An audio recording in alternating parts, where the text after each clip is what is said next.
इंसान देखो एकमात्र ऐसा क्रिएचर है जो वो है उसे वो मानने से इनकार कर देता है। एग्जाम्पल की सहायता से बताता हूं। देखो किसी जानवर का, फॉर एग्जाम्पल टाइगर का नेचर क्या है?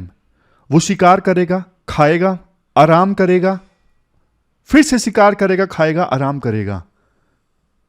जो उसकी फितरत है वही वो शो करेगा। लेकिन आप इंसान को देखिए, इंसान देखो कई बार बूढ़े होने से इनकार कर देता है, एंटी एजिंग प्रोडक्ट इस्तेमाल करता है ताकि वो बूढ़ा ना लगे। जबकि देखो एनिमल्स, बर्ड्स इस चीज को ना आसानी से स्वीकार कर लेते हैं कि अब हम बूढ़े हो रहे हैं। अनेकों एग्जाम्पल्स आपको मिलेंगे।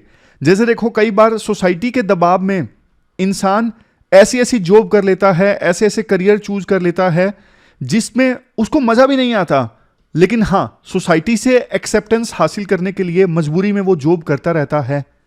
कई बार आपने देखा होगा कुछ लोग जो है नकाब ओढ़ लेते हैं, मतलब अपने आप को जैसे कई बार कुछ बहुत ज्यादा अमीर, पावरफुल दिखाने की कोशिश करते हैं। जैसे कई बार कुछ लोग होते हैं अपने आप को बहुत नॉलेजेबल दिखाने की कोशिश करते हैं। इस पर देखो यूपीएससी ने ऐसे अगर पूछ लिया तो अनेकों एग्जाम्पल्स आप लिख सकते हो। जैसे देखो इंसान पक्षियों की तरह उड़ नहीं सकता तो इंसान ने हवाई जहाज बनाया, ये थोड़े पॉजिटिव एग्जाम्पल्स हैं। इंसान बाघ की तरह तेज नहीं भाग सकता, चीता की तरह तेज नहीं भाग सकता, तो इंसान ने बहुत तेजी से चलने वाली कारें बनाई, फॉर एग्जाम्पल फरारी। लास्ट में रीजंस बताना चाहो तो रीजन भी आप बता सकते हो। ऐसा देखो इसलिए मैन अपने आप को स्वीकार करने से मना कर देता है, वो इसलिए क्योंकि इंसान के पास ना सोचने की क्षमता है, इंसान के पास ना चेतना है, जो कि जानवरों में और बर्ड्स में कम है।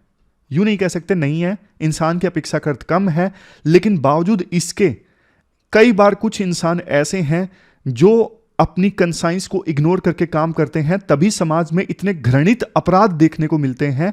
छोटी छोटी बच्चियों के साथ रेप हो जाता है क्योंकि वो इंसान जानवरों की तरह बिहेव करते हैं, अपनी कंसाइंस, अपनी चेतना को इग्नोर कर देते हैं।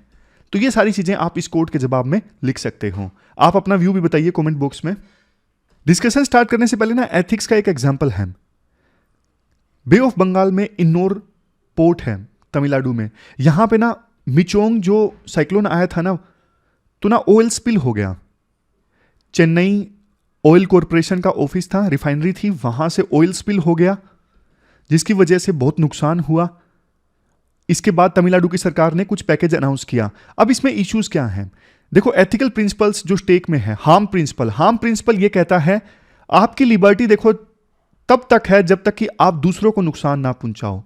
तो ऑयल स्पिल हुआ, कई बार कोई शिप्स ऑयल ले जा रहे होते हैं, वो गिर जाते हैं, मतलब शिप खराब हो गए, लीक हो गया, वो सारा शिप से ऑयल बह के समुद्र में आ जाता है। तो देखो शिपिंग कंपनीज ने इस प्रकार से ऑपरेशन कैरी आउट किए कि हार्म हुआ दूसरों को, मेरीन ऑर्गेनिजम्स को नुकसान हुआ, लोकल लोगों को नुकसान हुआ, मछुआरों को नुकसान हुआ। यह हार्म प्रिंसिपल है। हार्म प्रिंसिपल कहता है आप तब तक कुछ भी कर सकते हो जब तक कि दूसरे लोगों को नुकसान ना हो। तेज गति से गाड़ी चलाना चाहते हो चलाओ, लेकिन इतना तेज गति से नहीं कि दूसरों को नुकसान हो। आप पार्टी करना चाहते हो, बंद कमरे में पार्टी करो, कुछ भी करो, लेकिन ऐसा ना हो कि आपकी पार्टी की आवाज दूसरों तक पहुंचे, वो डिस्टर्ब हो। यह हार्म प्रिंसिपल है कि ऐसा काम मत करो जिससे दूसरों को नुकसान हो, लेकिन ऑयल स्पिल से दूसरों को नुकसान होता है। Next, violation of intrinsic worth. देखो अब जैसे मेरीन ऑर्गेनिजम्स हैं, ओशन के दूसरे रिसोर्स हैं, वो बात अलग है, ये इंसान के लिए कितना उपयोगी है, कितना उपयोगी नहीं है। अगर ये इंसान के लिए उपयोगी नहीं भी है तो इनकी देखो दुनिया में ना एक इंट्रिंसिक वर्थ है, दूसरों के लिए उपयोगी नहीं भी साबित हो रहे हैं तो भी इनकी वर्थ तो है ना यार। जैसे देखो दूर दराज के जंगल हैं, वैसे तो जंगल आपको पता है ग्लोबल वार्मिंग कैप्चर करने में यूज होते हैं, लेकिन एग्जाम्पल के लिए मान लीजिए दूर दराज के जंगल हैं जिनका इंसान के लिए कोई यूज नहीं है, हाइपोथेटिकल एग्जाम्पल है। लेकिन ऐसा नहीं है ना जिस चीज का यूज नहीं है तो इंसान उसको बर्बाद कर दे। हर एक चीज की इस दुनिया में एक इंट्रिंसिक वर्थ भी है, ऐसा नहीं कि सिर्फ इंसान के लिए उपयोगी है तभी उसकी वर्थ है। Next, right to livelihood. मछुआरों के लिए राइट टू लाइवलीहुड है, लेकिन ऑयल स्पिल की वजह से मछुआरों का लाइवलीहुड चला गया तो उनका राइट टू लाइवलीहुड प्रभावित हुआ। उसके बाद है right to cultural and spiritual pursuit. Coastal areas में आपको पता है लोकल लोग बहुत सारी एक्टिविटीज करते हैं, तो कल्चर जुड़ा हुआ है समुद्र से। समुद्र में आप गंदगी फैलाओगे तो कल्चर पे असर पड़ता है। नेक्स्ट है प्रिकॉशनरी प्रिंसिपल। प्रिकॉशनरी प्रिंसिपल देखो ये कहता है कि आप वो सारे सेफ्टी मेजर्स लोगे, वो सारी प्रिकॉशंस बरतोगे जिनकी सहायता से आप नुकसान बचा सकते हो, इवन अभी तक कोई साइंटिफिक एविडेंस नहीं भी है तो। जैसे देखो एग्जांपल देता हूं, फॉर एग्जांपल केमिकल्स, फर्टिलाइजर्स, इनका इस्तेमाल होता है ना, अभी साइंटिफिक एविडेंस नहीं आया, सिर्फ क्वेश्चंस उठे हैं कि इनकी वजह से किसानों को नुकसान हो रहा है। तो जब तक देखो प्रॉपर साइंटिफिक एविडेंस नहीं भी आ जाता तो प्रिकॉशंस आप बरतोगे, उन केमिकल्स फर्टिलाइजर्स का इस्तेमाल नहीं होने दोगे। उसी प्रकार से शिपिंग कंपनीज को ना प्रॉपर प्रिकॉशंस बरतने चाहिए थे। नेक्स्ट है पोल्यूटर पे द प्रिंसिपल। जिन शिपिंग कंपनीज की वजह से ये नुकसान होता है उन्हीं की अकाउंटेबिलिटी बनती है, वही पैसा दें, वही साफ करवाएं, वही कंपनसेशन दे लोकल लाइवलीहुड जो नुकसान हुआ है उसके लिए। जो पोल्यूटर है वही प्रिंसिपल पे करेगा, वही कंपनसेशन का पैसा देगा। नेक्स्ट है रिमीडिएशन एंड रिस्टोरेशन। कई बार देखो ऑयल तो साफ हो जाता है लेकिन जो नुकसान होता है, जैसे मरीन ऑर्गेनिजम्स पूरी तरह से मारे गए, ऑयल की वजह से उनका सांस लेना मुश्किल हो गया, उनका वो बॉडी टेम्परेचर को मेंटेन नहीं कर पाए, इसकी वजह से उनकी डेथ्स हो गई, तो ये इकोसिस्टम आप फिर से वापस कैसे लाओगे? फिर यहां पे देखो कुछ और डायमेंशंस हैं। आने वाली जनरेशंस के लिए हमें रिसोर्सेज सहेज के रखने हैं। डेवलपमेंट आए वो सस्टेनेबल होनी चाहिए। आने वाली जनरेशंस के लिए इक्विटी इंश्योर करने की आवश्यकता है। ऑयल स्पिल को रोकना एक ग्लोबल रिस्पॉन्सिबिलिटी है, ग्लोबल रिस्पॉन्सिबिलिटी की डायमेंशन है। क्योंकि देखो ऑयल जब स्पिल होता है ना तो वो बाउंड्रीज नहीं देखता, ये इंडिया है, श्रीलंका है, वो बहुत बड़े एरिया में फैल जाता है। ओशंस तो आपस में जुड़े हुए हैं, तो कॉर्पोरेट ग्रुप की रिस्पॉन्सिबिलिटी फिक्स करना, उनकी अकाउंटेबिलिटी फिक्स करना जरूरी है। तो ये सारे डायमेंशंस हैं, ग्लोबल रिस्पॉन्सिबिलिटी, कॉर्पोरेट रिस्पॉन्सिबिलिटी और intergenerational equity, precautionary principle, polluter pay principle, harm principle, ये सारे डायमेंशन आप दे सकते हो। आप इनको एज एग्जाम्पल यूज कर सकते हो।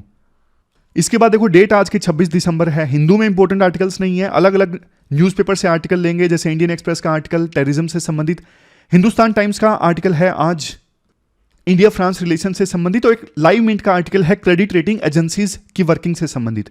चलिए डिस्कशन स्टार्ट करते हैं। इसके बाद next article credit rating agencies से संबंधित है। आप जीएस पेपर 3 के इस टॉपिक से आर्टिकल को रिलेट कर सकते हो। देखो सबसे पहले मैं आपको एग्जाम्पल की सहायता से बताता हूं क्रेडिट रेटिंग एजेंसी का काम क्या होता है। मान लीजिए कंपनी है टाटा स्टील। टाटा स्टील नाम स्टील मैन्युफैक्चर करती है और अपना एक और प्लांट इस्टेब्लिश करना चाहती है बिहार में, पटना के पास में। लेकिन इसके लिए टाटा स्टील को पैसे चाहिए 2000 करोड़। टाटा स्टील बैंक जाती है, बैंक से लोन मिल जाता है 1500 करोड़ का, लेकिन बाकी बचे 500 करोड़। 500 करोड़ कहां से मिलेंगे? तो टाटा स्टील ना इसके लिए बॉन्ड इश्यू कर देती है, कॉर्पोरेट बॉन्ड, ताकि लोग टाटा स्टील के इस बॉन्ड को परचेज कर सकें। बदले में टाटा स्टील को अभी के लिए पैसे मिल जाएंगे और जनता को इंटरेस्ट मिलता रहेगा और बाद में अपना प्रिंसिपल भी वापस मिल जाएगा, जितने भी साल का बॉन्ड होता है उस हिसाब से। लेकिन देखो इसमें सबसे बड़ा घोल पता क्या है? घोल मतलब कंसर्निंग पॉइंट पता क्या है? जैसे महेश है, महेश टाटा स्टील का बॉन्ड परचेज करना चाहता है, लेकिन महेश को पता नहीं कि यार कैसी कंपनी है, बॉन्ड परचेज करूं या ना, कल को अगर कंपनी डूब गई तो मेरा तो पैसा डूब जाएगा। तो महेश को डाउट है। तो यहां पे एंट्री होती है क्रेडिट रेटिंग एजेंसीज की। क्रेडिट रेटिंग एजेंसीज महेश को बोलती हैं कि आप कुछ मत कीजिए, हम आपको रिसर्च करके देंगे कि टाटा स्टील कैसी कंपनी है। क्रेडिट रेटिंग एजेंसी क्या करेंगी? टाटा स्टील की ना पूरी फाइनेंशियल हेल्थ देखेंगी, कैश फ्लो देखेंगी, पास्ट देखेंगी, मैनेजमेंट में एक्सपर्टीज है क्या नहीं है, पास्ट में रेवेन्यू कैसे हैं, कर्जा कितना है, सारे इंडिकेटर्स देख दाख के credit rating agency Tata steel को ना एक रेटिंग दे देंगी। जैसे देखो AAA रेटिंग सबसे बेस्ट है, सबसे जबरदस्त, सारे इंडिकेटर्स ठीक हैं, आपको तनिक भी चिंता करने की जरूरत नहीं है, आप बेखौफ होके बॉन्ड परचेज कर लीजिए टाटा स्टील का। उसी प्रकार से किसी कंपनी को AA देती है, किसी को BBB, BB, किसी को CD भी। जिस कंपनी को C या D मिलता है ना, तो इसका मतलब है उस कंपनी की फाइनेंशियल हेल्थ खराब है और उसमें इन्वेस्ट नहीं करना चाहिए। ये जो कंपनी है बैंकरप्ट हो सकती है, डिफॉल्ट हो सकती है। तो क्रेडिट रेटिंग एजेंसीज का काम आपको क्या समझ में आया? विभिन्न कंपनीज को रेटिंग दी जाती है, जिसके बेस पे, जिसको देख के कि कंपनी को क्या रेटिंग मिली है, जनता या सरकार उस कंपनी में फिर इन्वेस्ट कर सकती है। अच्छी रेटिंग मिली है किसी कंपनी को, मतलब ज्यादा अच्छे से लोग इन्वेस्ट कर देंगे, जल्दी से इन्वेस्ट कर देंगे। खराब रेटिंग मिली है क्रेडिट रेटिंग एजेंसी से, सी या डी मिली है, तो उस कंपनी को फिर इन्वेस्टमेंट नहीं मिलेगी, उसमें कोई इन्वेस्टमेंट नहीं करेगा। इसी वजह से देखो जिस कंपनी की रेटिंग अच्छी होती है ना, फॉर एग्जांपल ट्रिपल ए है या डबल ए है, वो ना बहुत कम इंटरेस्ट ऑफर करता है। जैसे टाटा स्टील है, इनको पता है कि हमें तो हर कोई लोन देने को तैयार हो जाएगा, तो ये इंटरेस्ट देंगे लोन पे सिर्फ 6% का, 7% का। लेकिन वो कंपनीज जिनकी रेटिंग सी या डी है, जिनके बारे में क्रेडिट रेटिंग्स को लगता है ये डिफॉल्ट हो सकती हैं, बैंकरप्ट हो जाएंगी, ये तो ना अंधाधुंध इंटरेस्ट ऑफर करेंगी 20%, 15%, 25%, क्योंकि इनको कोई लोन देता ही नहीं आसानी से, इनकी इतनी खराब रेटिंग है, तभी इनको ज्यादा इंटरेस्ट ऑफर करना पड़ता है। हमारे देश में अगर मैं कुछ मुख्य क्रेडिट रेटिंग एजेंसीज के आपको एग्जांपल दूं, CRISIL, care, ICRA, SMREA, brickwork rating, ये हमारे देश में कुछ मुख्य क्रेडिट रेटिंग एजेंसीज हैं जो विभिन्न कंपनीज को रेटिंग्स देती हैं। ग्लोबल क्रेडिट रेटिंग एजेंसीज के आपको एग्जांपल देता हूं, आपने इनका नाम शायद सुना भी होगा कहीं ना कहीं। मूडी, S&P यानी स्टैंडर्ड एंड पुअर, उसके बाद फिच। ये जो ग्लोबल क्रेडिट रेटिंग एजेंसीज है ना, ये तो देखो विभिन्न देशों को भी क्रेडिट रेटिंग्स देती हैं उनकी इकोनॉमी के हिसाब से। जैसे इंडिया की इकोनॉमी की अभी फिलहाल क्या सिचुएशन है, तो इंडिया की इकोनॉमी को रेट किया जाएगा इन एजेंसीज के द्वारा। उसी प्रकार से अलग अलग देशों की इकोनॉमीज को रेट करती हैं ये ग्लोबल क्रेडिट रेटिंग एजेंसीज, जैसे मूडी, S&P एंड फिच। अब मान लीजिए इंडिया को रेटिंग मिली AA, तो मतलब इंडिया की इकोनॉमी के इंडिकेटर्स अच्छा परफॉर्म कर रहे हैं। इंडिया जब लोन मांगने जाएगा IMF से या फिर प्राइवेटली बाहर से, इंटरनेशनल मार्केट से, तो इंडिया को लोन आसानी से मिल जाएगा। अगर इंडिया की रेटिंग खराब है, फॉर एग्जांपल B है, तो फिर इंडिया को लोन मुश्किल से मिलेगा, ज्यादा इंटरेस्ट रेट पे मिलेगा। इसलिए क्रेडिट रेटिंग एजेंसीज की विभिन्न देशों की इकोनॉमी को दी जाने वाली जो ये रेटिंग्स है ना, वो मैटर करती है, क्योंकि इसी के हिसाब से फिर इन्वेस्टमेंट आती है, इसी के हिसाब से फिर किसी भी देश को लोन लेना आसान या मुश्किल हो जाता है। अभी देखो इंडिया का सबसे बड़ा कंसर्न ही ये है, जहां पे इनकी रेटिंग्स जो है वो मैटर करती हैं, इन सब ने ना इंडिया को खराब रेटिंग दे रखी है। S&P ने इंडिया को रेटिंग दी है BBB, मूडी की रेटिंग है इंडिया के लिए Baa3, और फिच ने इंडिया को रेटिंग दी है BBB। खराब रेटिंग अभी इंडिया को दे रखी है। तो ना फाइनेंस मिनिस्ट्री ने हाल ही में ना एक रिपोर्ट रिलीज की। इस रिपोर्ट में ना कंसर्न्स एड्रेस किए गए हैं। ग्लोबल क्रेडिट रेटिंग एजेंसीज जिस मेथोडोलॉजी के आधार पर रेटिंग देती हैं ना, उनमें क्या कंसर्न्स हैं वो हाईलाइट किए गए हैं। इवन हमारे चीफ इकोनॉमिक एडवाइजर ने भी कहा कि ना क्रेडिट रेटिंग एजेंसीज को विभिन्न देशों को रेटिंग देते वक्त प्रोसेस में रिफॉर्म्स लाने की आवश्यकता है। इसके बाद देखो इश्यूज की बात कर लेते हैं। इन क्रेडिट रेटिंग एजेंसीज की मेथोडोलॉजी में क्या इश्यूज हैं। सबसे पहला, डिस्क्रिमिनेशन अगेंस्ट डेवलपिंग नेशंस।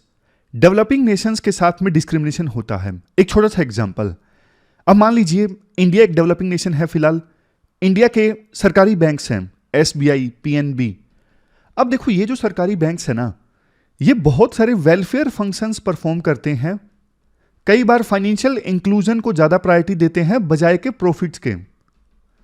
जैसे रूरल एरियाज में बहुत बार इन बैंकों के द्वारा ब्रांचेज ओपन की जाती है, पता है इतना कमाई नहीं होगी, फिर भी ब्रांच ओपन की जाती है। लोन दिया जाता है कई बार फार्मर्स को, स्मॉल बिजनेसेस को, पता है हो सकता है लोन वापस ना आए, फिर भी दिया जाता है। वेलफेयर फंक्शंस परफॉर्म करते हैं। लेकिन इंडिया जैसे डेवलपिंग नेशंस के सरकारी बैंकों को कंपेयर किया जाता है डेवलप्ड कंट्रीज के प्राइवेट बैंक्स के साथ में। अब डेवलप कंट्रीज के जो प्राइवेट बैंक्स हैं वो तो देखो थोड़ा तो अच्छा परफॉर्म करेंगे ना, क्योंकि उनको कोई वेलफेयर फंक्शन परफॉर्म नहीं करने हैं, उनको तो किसी गरीब जनता का ख्याल नहीं रखना है, उनके जो क्लाइंट्स हैं वो हाई प्रोफाइल अमीर लोग हैं, तो कंपैरिजन नहीं होना चाहिए। क्रेडिट रेटिंग एजेंसीज को ये देखना चाहिए डेवलपिंग नेशंस के सरकारी बैंकों का एक अलग रोल है। Next point, non transparent selection of experts for assessment. ये क्रेडिट रेटिंग एजेंसीज बोलती हैं कि हमने रेटिंग दी है, हमारे एक्सपर्ट्स के एनालिसिस करने के बाद, अरे भैया आप ये तो बताओ कौन से एक्सपर्ट्स ने एनालिसिस किया आपने जिन एक्सपर्ट्स का चुनाव किया एनालिसिस के लिए, वो लोग कौन हैं, उनकी क्वालिफिकेशन क्या है, आपने उन्हीं का चुनाव क्यों किया, ये सारी चीजें आप बताइए, ट्रांसपेरेंसी लेके आइए। लेकिन ट्रांसपेरेंसी नहीं होती। Next, lack of transparency in assigning weights. इन क्रेडिट रेटिंग एजेंसीज का ना क्राइटेरिया पता नहीं होता, मतलब किस इंडिकेटर को ये कितना वेट दे रहे हैं अपनी रेटिंग देते वक्त। जैसे किसी देश की इकोनॉमी को रेटिंग देनी है, फॉर एग्जांपल इंडिया की इकोनॉमी को, तो क्या क्या कंसीडर कर रहे हैं? क्या ये डेट कंसीडर कर रहे हैं? क्या ये rule of law index consider कर रहे हैं? क्या ये गवर्नेंस को कंसीडर कर रहे हैं? क्या ये लोग फॉरेन एक्सचेंज रिजर्व को कंसीडर कर रहे हैं? बताते नहीं हैं ये लोग। किस इंडिकेटर को हमने कितना कंसीडर किया है, कितना वेट दिया है किसी देश को रेटिंग देते वक्त, बताया नहीं जाता है। फिर इसके बाद पॉइंट आता है, ये देखो क्रेडिट रेटिंग एजेंसीज है ना, ये कई बार ना सब्जेक्टिव क्राइटेरियाज का चुनाव कर लेती हैं।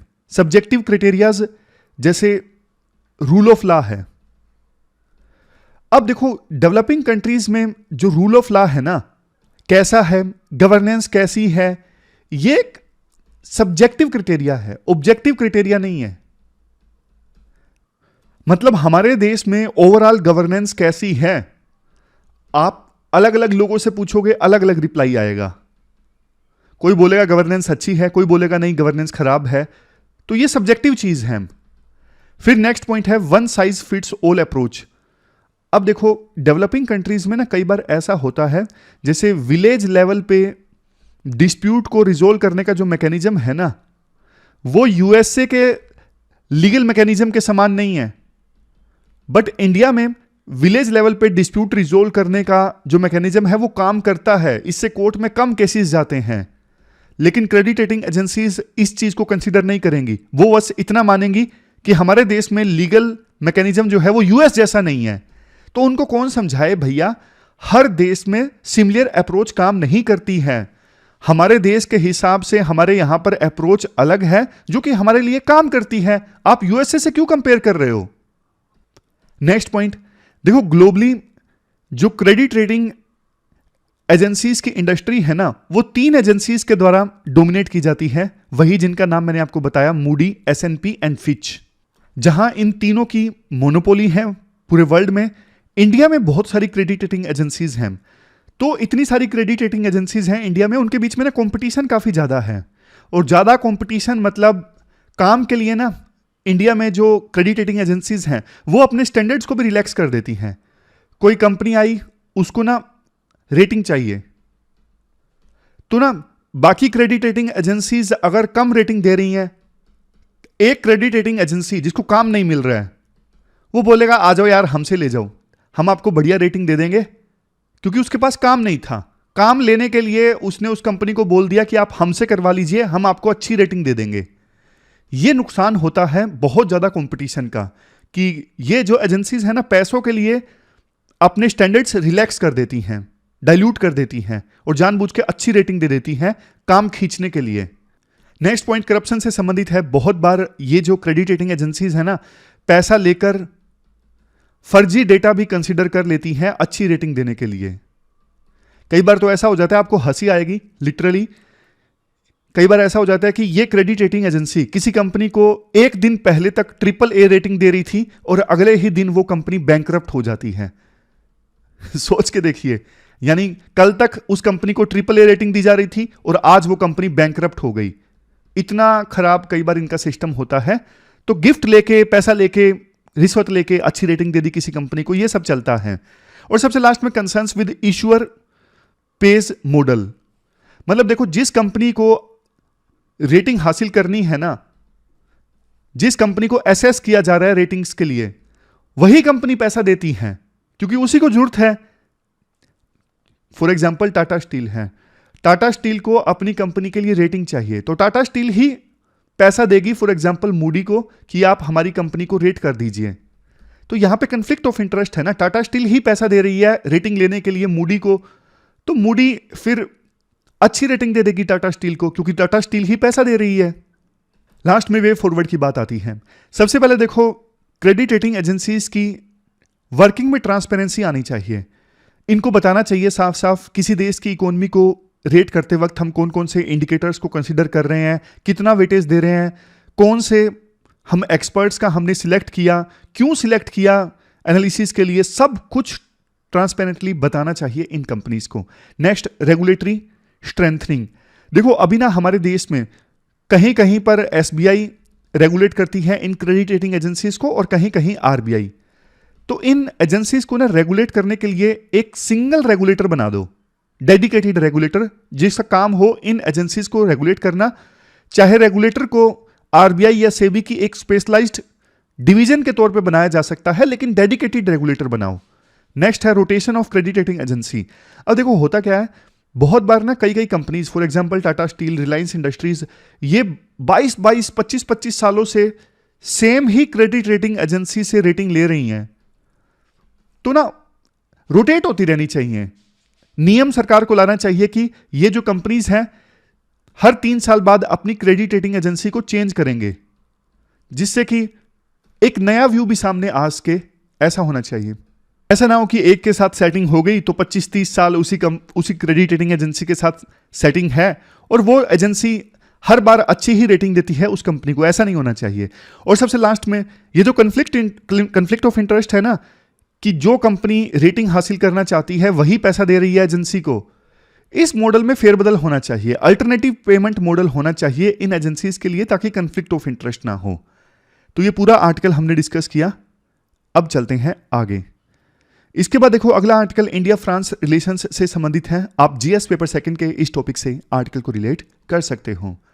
देखो पहले ना जो बाइडेन को आना था हमारे देश में 26 जनवरी को जो परेड होगी 2024 में अगले साल, उस मौके पर चीफ गेस्ट के तौर पर, लेकिन जो बाइडेन नहीं आ सके मल्टीपल रीजंस के कारण। तो इंडिया ने ऑप्शन खंगाले। इंडिया ने संपर्क किया फ्रांस के राष्ट्रपति इमैनुअल मैक्रोन के साथ में, क्या आप आओगे? उन्होंने हां भर दी। उन्होंने बोला मैं हूं ना। देखो इमैनुअल मैक्रोन फ्रांस के राष्ट्रपति, उनको पता था मैं किसी की जगह पे जा रहा हूं। तो कई बार ना लोग रिजेक्ट कर देते हैं इनविटेशन को, अरे यार वो नहीं आया तो इसलिए तुम मुझे बुला रहे हो, मैं नहीं आऊंगा। उनको पता था मैक्रोन को कि मैं जो बाइडेन की जगह जा रहा हूं, और बहुत शॉर्ट नोटिस पे भी उन्होंने हां भर दिया कि ठीक है मैं आऊंगा। तो writer India France relations discuss करते हैं। मई 2017 में फ्रांस में इलेक्शन हुए थे और इलेक्शन जीतने के बाद प्रधानमंत्री मोदी फर्स्ट विजिटर्स में शामिल थे जिन्होंने फ्रांस की यात्रा की और बधाई दी फ्रांस के राष्ट्रपति मैक्रोन को। देखो वैसे तो इससे पहले फ्रांस के बहुत सारे जो राष्ट्रपति हैं रिपब्लिक डे के मौके पे चीफ गेस्ट के तौर पर शामिल हो चुके हैं, जैसे देखो चिराग, सरकोजी, होलांडे। लेकिन एनी हाउ मैक्रोन अभी तक नहीं आ पाए थे। अब वो कमी भी दूर हो गई। इसी साल 14 जुलाई को फ्रांस में बेस्टील डे था, यानी उनका नेशनल डे था। उस मौके पर जहां एक तरफ प्रधानमंत्री मोदी को सम्मान दिया गया, दूसरी तरफ इंडियन आर्म्ड फोर्सेस ने वहां पे मार्च किया। जिसे इंडिया में राजपथ है ना जहां पे परेड होती है, वैसी कोई जगह है चैम्प्स एलिसिस। इसके बाद राइटर बोलते हैं देखो वैसे तो इंडिया की जो रिलेशनशिप है दुनिया के मेजर कंट्रीज के साथ ठीक ठाक है अगर चाइना को छोड़ दे तो, लेकिन फ्रांस के साथ ना रिलेशनशिप की बात ही कुछ और है। क्योंकि ना इंडिया के यूएस के साथ भी कुछ ना कुछ इशू हैं, रशिया के साथ भी कुछ ना कुछ इश्यूज जरूर हैं। रिश्ते अच्छे हैं लेकिन इश्यूज जरूर हैं। बट फ्रांस के साथ ना जहां रिलेशनशिप अच्छी है बट इश्यूज नहीं है, कंटेंशन नहीं है, डाइवर्जेंसेस नहीं है रिलेशनशिप में, मनमुटाव के पॉइंट्स ना के बराबर हैं। हमारे देश में भी और फ्रांस में भी किसी भी पार्टी की सरकार आए, एक सहमति है कि इंडिया इंपॉर्टेंट पार्टनर है, इंडिया में सहमति है फ्रांस इंपॉर्टेंट पार्टनर है। चाहे सरकार चेंज हो जाए लेकिन ओवरऑल व्यू यही है कि फ्रांस के साथ रिलेशनशिप अच्छी मेंटेन करना जरूरी है। इसलिए ना फ्रांस के साथ रिलेशनशिप को आगे ले जाने में ना पॉसिबिलिटीज बहुत ज्यादा हैं। देखो पहले तो ना इंडिया फ्रांस की रिलेशनशिप में 3 चीजों का इंपॉर्टेंट रोल हुआ करता था। 3 एरियाज में रिलेशनशिप स्ट्रांग हुआ करती थी, डिफेंस, स्पेस, न्यूक्लियर डोजियर। इन तीनों सेक्टर्स ने ना इंपॉर्टेंट फाउंडेशन रख दी रिलेशनशिप की। अब तो इंडिया और फ्रांस और बहुत सारे एरियाज में कोऑपरेट कर रहे हैं अच्छे से, जैसे एनर्जी, क्लाइमेट क्राइसिस, इनोवेशन, नई नई टेक्नोलॉजीज। इनमें इंडिया और फ्रांस बेस्ट प्रैक्टिसेस को शेयर कर रहे हैं, मिल के काम कर रहे हैं।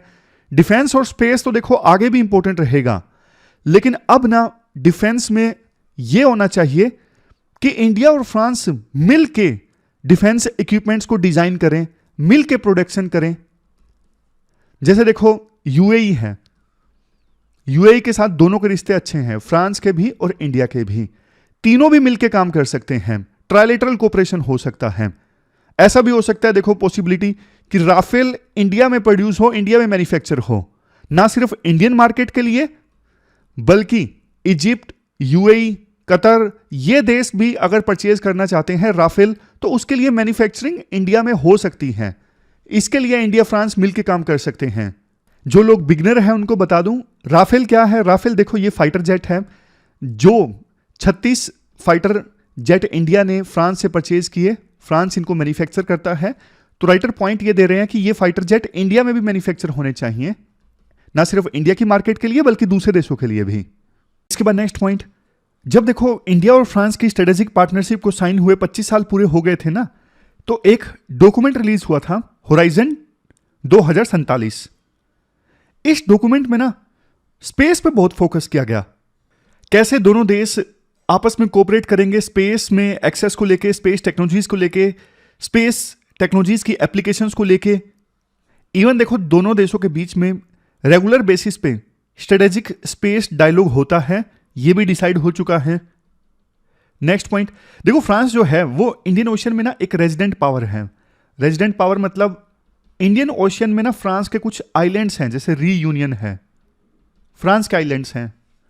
पुराने समय में कॉलोनी बनाया था फ्रांस ने यहाँ पे, अभी भी कॉलोनी है, मतलब कॉलोनी कह सकते हो या फिर यूं कह सकते हो, जो भी है फ्रांस के आइलैंड्स हैं इंडियन ओशन में। और इंडियन ओशन में इंडिया के इंटरेस्ट बहुत ज़्यादा है। हमने कल भी आर्टिकल डिस्कस किया था कैसे इंडियन ओशन में इंडिया अपने लीडरशिप रोल को मेंटेन करना चाहता है। तो इस दिशा में ना दोनों देश आपस में कोऑपरेट कर रहे हैं। दोनों देशों ने मिलकर इंडियन ओशन को लेके अपना रोड मैप डिक्लेयर किया, बाद में इसे पैसिफिक ओशन के लिए भी एक्सटेंड कर दिया गया। इंडो पैसिफिक रीजन में ना दोनों देशों के जो इंटरेस्ट हैं वो कन्वर्ज होते हैं। जैसे देखो इंडिया फ्रांस दोनों चाहते हैं सी लेन्स ऑफ कम्युनिकेशन सिक्योर रहनी चाहिए, कोई चाइना जैसा देश शिप्स को वहां से गुजरने से ना रोके। दोनों देश ये चाहते हैं सस्टेनेबल डेवलपमेंट आना चाहिए। दोनों देश ये चाहते हैं इंटरनेशनल रूल्स जो हैं उनका पालन होना चाहिए। तो दोनों देशों के जो इंटरेस्ट हैं वो पैसिफिक ओशन में, इंडो पैसिफिक ओशन में वो कन्वर्ज होते हैं, इसलिए दोनों देश मिलकर काम कर रहे हैं। एक चीज राइटर यहां पे ये सजेस्ट करते हैं, चूंकि देखो दोनों देशों के जो इंटरेस्ट हैं वो कन्वर्ज होते हैं, इस वजह से ना दोनों देश जहां एक तरफ जॉइंट एक्सरसाइजेस कंडक्ट करते हैं, दोनों देशों की सिक्योरिटी एजेंसीज मिलकर काम कर सकें, इसलिए प्रोसीजर्स भी कुछ कुछ दोनों ने स्टैंडर्डाइज किए हैं ताकि जरूरत पड़ने पे दोनों देशों की फोर्सेस जो हैं मिलकर काम कर सकें, ऐसे प्रोसीजर्स हों। बट देखो एक चीज, दोनों देशों के ना मिलिट्री बेसिस हैं इंडियन ओशन में, जैसे इंडिया का अंडमान एंड निकोबार आइलैंड्स पर है और फ्रांस का रीयूनियन आइलैंड के ऊपर है।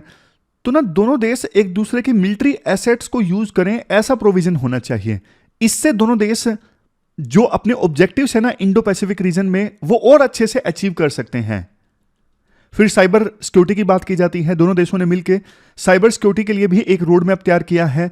दोनों देश इस बात से सहमत हैं कि साइबर स्पेस यानी इंटरनेट की दुनिया ओपन होनी चाहिए, सिक्योर होनी चाहिए, स्टेबल होनी चाहिए, पीसफुल होनी चाहिए, जहां एआई जैसी नई टेक्नोलॉजीज का इस्तेमाल किया जा सकता है ई गवर्नेंस के लिए, ऑटोनोमस ट्रांसपोर्टेशन जैसे ड्राइवरलेस कार्स के लिए, स्मार्ट सिटीज के लिए, हेल्थ एजुकेशन के लिए और एग्रीकल्चर के लिए। लेकिन एआई को यूज करने के लिए जो नॉर्म्स हैं वो अच्छे से बनाए जाएं ताकि ना एआई का मिसयूज ना हो। इस चीज को लेके भी दोनों देश सहमत हैं। फिर दोनों देश कोऑपरेट कर रहे हैं ग्रीन हाइड्रोजन को लेके। ग्रीन हाइड्रोजन वो हाइड्रोजन होती है जो वाटर के इलेक्ट्रोलिसिस की सहायता से बनाई जाती है और जिसमें इलेक्ट्रिसिटी जो यूज होती है ना इलेक्ट्रोलिसिस में वो रिन्यूएबल एनर्जी होती है। तो जीरो एमिशन होता है या फिर बहुत कम एमिशन होता है ग्रीन हाइड्रोजन को बनाने में।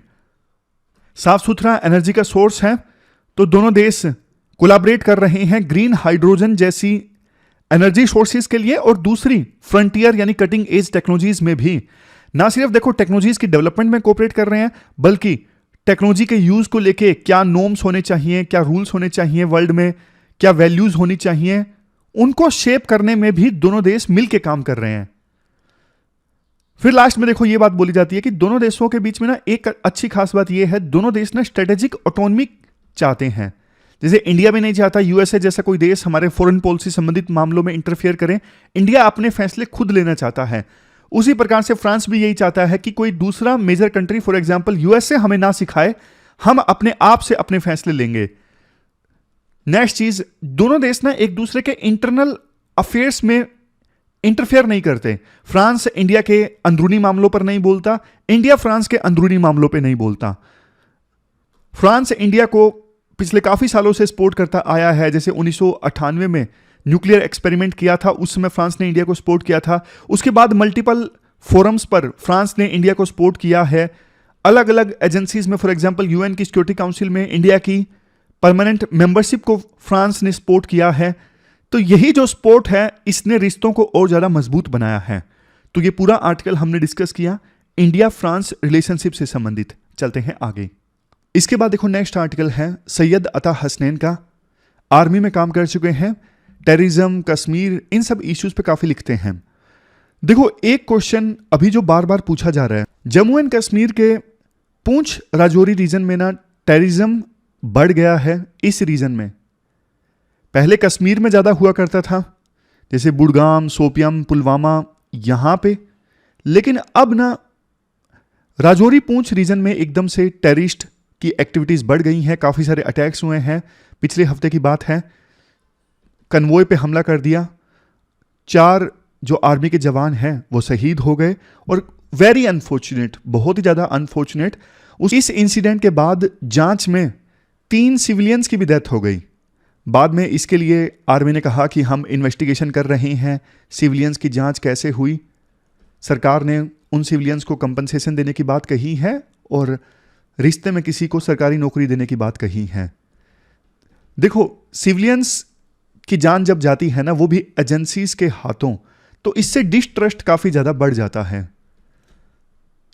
यही वो चीजें हैं जो ब्रीडिंग ग्राउंड का काम करती हैं टेररिज्म की एक्टिविटीज को फर्दर कंटिन्यू करने में। क्योंकि जिन सिविलियंस की जान जाती है, फिर उनके परिवार में कोई ना कोई हथियार उठा लेता है और टेररिज्म को फ्यूल मिलता रहता है। लेकिन क्वेश्चन ये उठता है कि कश्मीर को छोड़ अब पुंछ राजौरी रीजन में टेररिज्म क्यों बढ़ गया है। आपको एक इंटरेस्टिंग चीज बताता हूं, इंटरव्यूज कंडक्ट होने वाले हैं, आपको पता है, और PWONLIS भी मॉक इंटरव्यूज कंडक्ट करवा रहा है। तो थोड़ी देर पहले ना मैंने चेक किया सब कुछ कि आज के इंटरव्यूज स्टार्ट हो गए हैं क्या, मॉक इंटरव्यूज। तो ये मेरे पास एक लिंक होता है, तो मैंने चेक करना स्टार्ट किया, सब कुछ सही चल रहा है। तो ना कोइंसिडेंटली मेंबर ने ना यही क्वेश्चन पूछा कि पुंछ राजौरी रीजन में क्यों एकदम से टेररिज्म बढ़ गया है। तो कैंडिडेट ना आंसर थोड़ा सा बढ़िया दे सकते थे, इन्होंने पूरी तरह से इंटेलिजेंस फेलियर को दोषी ठहरा दिया कि इंटेलिजेंस फेलियर थी जिसकी वजह से ये अटैक हुआ। उन्होंने बड़े क्वेश्चन को एड्रेस नहीं किया, बड़े पिक्चर को एड्रेस नहीं किया। बड़ी पिक्चर थोड़ी सी राइटर बताते हैं। देखो राइटर कहते हैं टेररिज्म ना बहते पानी की तरह होता है, जहां पे उसको सबसे कम रेसिस्टेंस मिलेगा ना, जहां कम से कम विरोध होगा, वहां वो पानी मुड़ जाएगा। उसी प्रकार से टेररिज्म को ना अभी कम रेसिस्टेंस मिल रहा था पुंछ राजौरी रीजन में, तो वहां पे मुड़ गया। कश्मीर में चूंकि काउंटर इन्फिल्ट्रेशन काफी स्ट्रोंग है, काउंटर टेररिज्म ग्रिड काफी स्ट्रोंग है। काउंटर इन्फिल्ट्रेशन मतलब घुसपैठिए, पाकिस्तान से भारत में ना आ सके, इसके लिए ऑब्जर्वेशन पोस्ट का जाल है पूरा, इलेक्ट्रॉनिक सेंसर्स लगाए गए हैं, पेट्रोलिंग का जाल बहुत मजबूत है, तो जिसकी वजह से इन्फिल्ट्रेटर्स अंदर नहीं आ पाते। काउंटर टेररिज्म ग्रिड मतलब मल्टीपल फोर्सेस टेररिज्म को काउंटर करने में लगी हुई हैं। तो कश्मीर में यह सिचुएशन है, इसलिए आतंकवादी कुछ कर नहीं पाते। पुंछ राजौरी रीजन में थोड़ा ये ग्रिड अभी कमजोर था, जिसके रीजंस भी हैं। जैसे देखो 2020 में लद्दाख में LAC जो है ना वो एक्टिवेट हो गई, तो थोड़ी फोर्सेस पुंछ राजौरी रीजन से लेकर डिप्लॉय कर दी गई चाइना वाली LAC पर। लेकिन राइटर कहते हैं देखो राष्ट्रीय राइफल्स जो ऑपरेशंस चलाती है ना, उनको डिस्टर्ब नहीं किया गया था। हाँ इतना जरूर है, थोड़ी बहुत फोर्सेस डिप्लॉय की गई थी LAC पर। शायद ये एक रीजन हो सकता है कि वहां पे अटैक्स ज्यादा हुए हैं। दूसरा देखो यहां पे ना पहले के समय टेररिज्म काफी हुआ करता था, उस समय ना गुज्जर कम्युनिटी की, लोकल गुज्जर कम्युनिटी की सपोर्ट थी, लेकिन धीरे धीरे गुज्जर कम्युनिटी की सपोर्ट कम हो गई, तो इसलिए वहां पे टेररिज्म कम हो गया।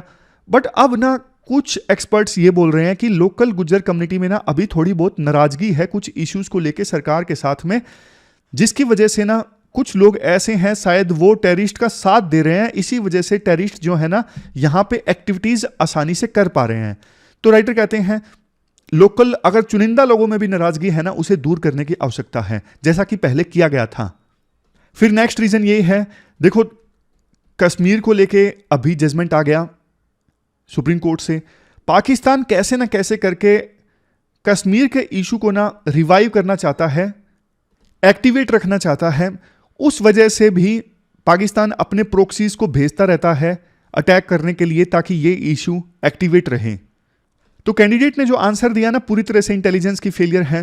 देखो सीधा सीधा किसी एजेंसी को फेलियर बताना सही नहीं होता, थोड़ा सिंपैथी भी रखनी चाहिए कि इंटेलिजेंस इकट्ठा करना is a tough task and somehow intelligence agencies could not prevent this attack. कुछ मतलब अगर दोष देना भी था ना थोड़ी डिग्निफाइड, थोड़ा डिप्लोमेटिक लैंग्वेज में, सीधा बोलना कि it is the failure of intelligence agencies, वो कई बार ना लगता है पैनल को कि यार ये तो सीधा सीधा एंटी एजेंसी स्टैंड ले रहे हैं। इसके बाद ना राइटर ये बोलते हैं देखो 3 सिविलियंस की जान जाना वो बहुत ज़्यादा दुखदायक है, तो ना आर्मी वैसे इस प्रकार की चीज़ों को टॉलरेट नहीं करती है, तो ना ट्रांसपेरेंसी रहनी चाहिए। अभी क्या है मीडिया स्पेकुलेट कर रही है, किसी को स्पेकुलेट नहीं करना चाहिए। अभी आप आर्मी पे भरोसा करो, आर्मी जांच कर रही है और जो भी दोषी हैं उन पे कार्रवाई करनी चाहिए, ट्रांसपेरेंसी रहनी चाहिए इन्वेस्टिगेशन में। और जो कंपनसेशन की बात सरकार कर रही है सिविलियंस को वो कंपनसेशन मिलनी चाहिए, ताकि इस प्रकार के इंसिडेंट्स का फायदा ना उठा सके टेररिस्ट और ज्यादा एलियनेशन ना हो लोकल जनता में, लोकल जनता और ज्यादा नाराज ना हो। अभी देखो बारामूला में ना एक रिटायर्ड एसएसपी की भी हत्या कर दी गई। तो ना ये इंसिडेंट्स हमें बताते हैं कॉम्प्लेसेंट हम नहीं हो सकते। स्पेशल स्टेटस का जाना इससे हालात सामान्य होंगे, लेकिन हम कॉम्प्लेसेंट होकर बैठ जाएंगे तो फिर देखो सिचुएशन खराब हो सकती है। क्वेश्चंस देख लीजिए जो आपको अटेम्प्ट करने हैं। 2 क्वेश्चंस आपको अटेम्प्ट करने हैं। पहला देखो टेररिज्म से संबंधित, पूंछ राजौरी सेक्टर में टेररिज्म बढ़ा है क्यों, सॉल्यूशंस भी देने हैं। और दूसरा क्वेश्चन आपको डिस्कस करना है क्रेडिट रेटिंग एजेंसीज से संबंधित। दोनों क्वेश्चंस के आंसर आपको देने हैं 250 वर्ड्स में, 15-15 मार्क्स के दोनों क्वेश्चंस हैं। pwonlyas.com पे जाके आप इन दोनों क्वेश्चंस के आंसर दे सकते हो। ये थी हमारी आज की डिस्कशन। आप देखो नीचे कमेंट बॉक्स में लिखकर बताइए आपको डिस्कशन कैसी लगी, क्या फीडबैक है, और कल मिलते हैं फिर से एक नई एनर्जेटिक डिस्कशन के साथ। तब तक के लिए अपना ख्याल रखिए, बढ़िया से पढ़ते रहिए। Thank you very much for discussion.